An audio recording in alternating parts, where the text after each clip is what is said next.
धन्यवाद जडेजा आदित्य सिंह।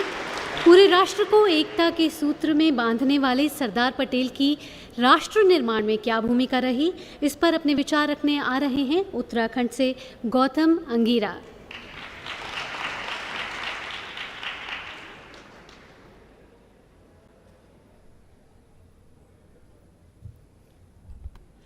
बिखरे भारत को संजोकर जिसने भारत अखंड किया, बिखरे भारत को संजोकर जिसने भारत अखंड किया और आवश्यकता पड़ने पर रण भी प्रचंड किया। साम दाम दंड भेद हर नीति को अपनाया और तब जाकर ये अखंड भारत बनाया। सबसे पहले मैं भारत के लोकतंत्र के मंदिर को प्रणाम करता हूं और अपना नमन करता हूं सरदार वल्लभ भाई पटेल के श्री चरणों में। सैकड़ों वर्षों की गुलामी से, लाखों बलिदानों के बाद 15 अगस्त 1947 को जब भारत के शिखर पर स्वतंत्रता के प्रभंजन का उदय हुआ, तब भारत की अवस्था बहुत दयनीय थी। भारत बिखरा था, टुकड़ों में था और अंग्रेज सोचते थे कि ये भारत बिखरा है, संभल नहीं पाएगा और संवर नहीं पाएगा। लेकिन तब सरदार पटेल ने मजबूत स्वर में कहा कि ये भारत संवरेगा भी और ये भारत संभलेगा भी। और उसके बाद जो हुआ वो इतिहास है। सरदार पटेल कहा करते थे कि यदि हैदराबाद स्वतंत्र रहा तो वो भारत के दिल का अल्सर बन के उभरेगा, और उन्होंने ऑपरेशन पोलो के तहत इस अल्सर का इलाज किया था। और आज हम जिस भारत में खड़े हैं, ये भारत उसी अखंड भारत का स्वरूप है। आज हम देखते हैं कि हिमालय के उत्तांग शिखर से कन्याकुमारी तक, हिमालय के उत्तांग शिखर से कन्याकुमारी तक और रण के सुंदर तटों से बंगाल की खाड़ी तक, ये भारत एक है।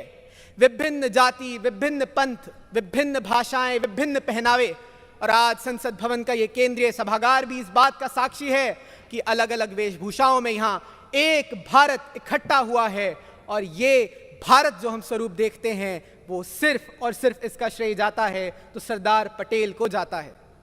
सरदार पटेल ने अपने पूरे जीवन में ऐसे प्रतिमान गढ़े जो भारत और भारती को एक समर्पण का प्रतिमान है, और हमें उस पर चलना होगा।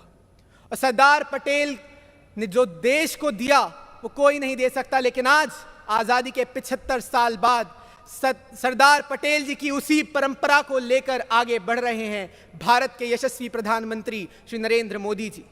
वो लगातार इसी ओर कार्यरत हैं कि किस तरह से हम भारत को एक डोर में बांधकर, भारत को एक साथ बढ़ाकर विश्व गुरु की गद्दी पर बिठा सकें, विश्व गुरु पटल पर बिठा सकें। और साथ ही साथ जिस तरह तब सरदार पटेल ने एक गृह मंत्री का जो दायित्व है उसका निर्वहन किया था, आज उसी प्रकार से हमारे देश के गृह मंत्री जी बहुत अच्छे अच्छे कार्य कर रहे हैं। और जब धारा 370 हटी तो वो इस बात का प्रमाण थी कि भारत अखंड रहेगा।